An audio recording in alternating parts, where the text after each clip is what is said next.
and I'm here at the beach to talk about salt. And you're like, why is that important? Well, Jesus said you're the salt of the earth. And what does that mean? What's the big deal with that? What does that mean? Well, it's more than just, you're tasty or you're not tasty, right?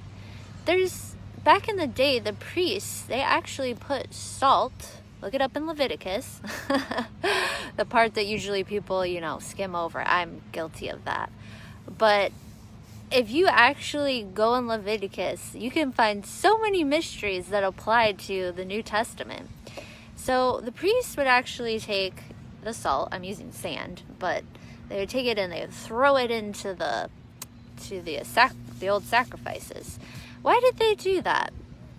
Well, it was more than just, a ritual. Back then, salt was a covenant. People would actually consider salt as money. They'd be like, he was worth his salt. That was the saying. And also, the covenant was, they would actually ingest it before they promised on something. So they would be like, we agree on this. Now we take salt. I don't really know that part, but it was something they did in the ancient days. So anyway, the priests, by putting salt in there, it was actually a form of preservation, because back then they didn't have refrigerators, right?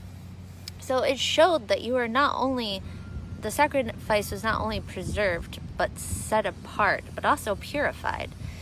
So think, when Jesus said you're the salt of the earth, he meant that you're set apart. You're not just like the other dirt on the ground. You're not just like sand, as I just picked up.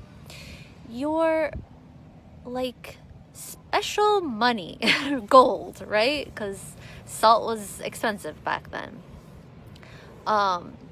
So think of yourself as pure and preserved.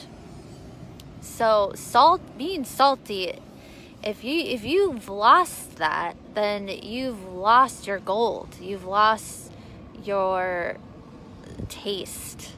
You've lost your worth. So when Jesus said, if you're not salty anymore and you're just like the rest of the world, well, there's nothing purified, there's nothing preserved, there's nothing lasting about your life. So I just want you to think about that there's many mysteries in the Bible, and when you find them, it's quite interesting.